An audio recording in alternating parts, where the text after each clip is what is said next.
ఆదికాండము 2వ అధ్యాయము. ఆకాశమును భూమియు వాటిలోనున్న సమస్త సమూహమును సంపూర్తి చేయబడెను. దేవుడు తాను చేసిన తన పని 7వ దినములోగా సంపూర్తి చేసి, తాను చేసిన తన పని అంతటి నుండి 7వ దినమున విశ్రమించెను.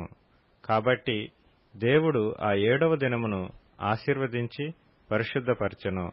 ఎలయనగా దానిలో దేవుడు తాను చేసినట్టియు సృజించినట్టియు తన పని అంతటి నుండి విశ్రమించెను. దేవుడైన యెహోవా భూమిని ఆకాశమును చేసిన దినమందు భూమ్యాకాశములు సృజించబడినప్పుడు వాటి వాటి ఉత్పత్తి క్రమము ఇదే. అది వరకు పొలమందలి ఏ పొదయు భూమి మీద నుండలేదు, పొలమందలి ఏ చెట్టును మొలవలేదు. ఏలయనగా దేవుడైన యెహోవా భూమి మీద వాన కురిపించలేదు, నేలను సేద్యపరచుటకు నరుడు లేడు.